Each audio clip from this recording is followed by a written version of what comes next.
The sound of the wine glass shattering on the kitchen floor still echoes in my memory like a scream frozen in time. His jaw tightened, his eyes hollowed, and I saw something in him die that night, something I never meant to kill. I didn't even mean to say it. But anger does that. It digs into your ugliest insecurities and spits them out like poison. Maybe if you were half the man you pretend to be, I'd hissed, I wouldn't feel so unsatisfied. The silence that followed was colder than any slap could have been. He didn't shout. Didn't curse. He just stood there, staring at the floor as the wine spread crimson across the tiles. Then, without a word, he turned and walked out of the house. That was 6 months ago. And though he came back 3 hours later, something in him never did. Before that night, Ethan and I had been married 8 years. 8 complicated, beautiful, infuriating years. We were both flawed, him with his quiet pride, me with my sharp tongue, but we always found our way back to laughter, to the shared warmth of the same bed. But after that fight, his eyes started drifting. Not in the physical sense, not at first, but emotionally, like his soul was already moving out while his body stayed. He became distant, mechanical, polite, even. As if I were a colleague he once admired but no longer trusted. I tried to fix it. I cooked his favorite meals, left notes in his work bag, even wore that stupid red dress he used to love. But he never looked at me the same. He never touched me the same. Sometimes he'd sit on the edge of the bed at night, scrolling through his phone, the faint glow reflecting in his eyes. I'd lie beside him pretending to sleep, wondering if he was texting someone. A part of me told myself I was paranoid. Another part whispered that I wasn't. 3 months after that fight, I noticed the cologne. It wasn't his usual scent. Ethan had always worn something earthy, understated.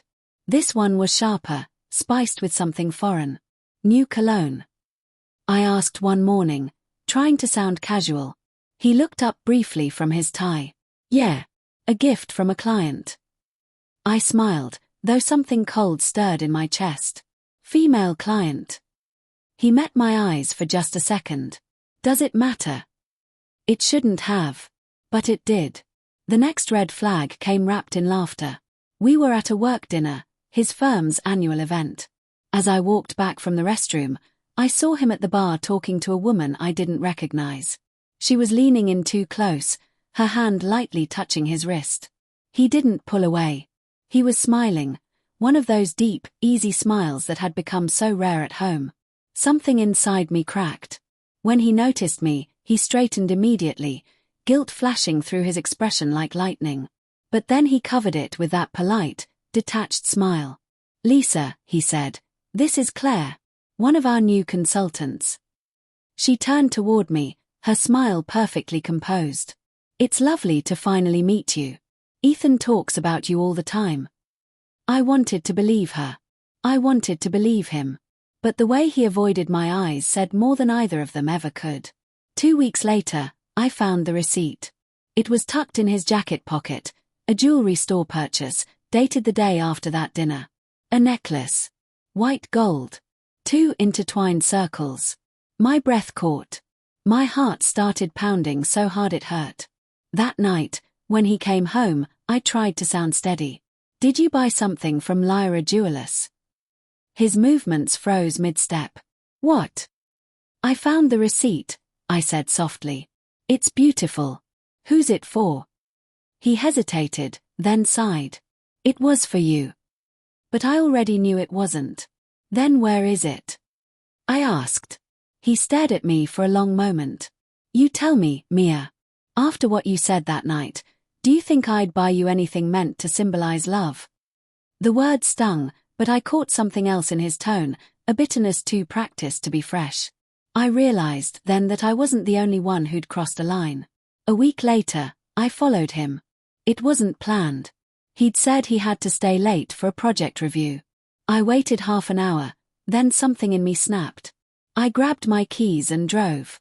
His car wasn't at the office. It was parked 2 blocks away, outside a little Italian restaurant, the same one we used to go to on anniversaries. Through the window, I saw him. He was sitting across from Claire. Her hand was on his again, and this time he didn't move it away.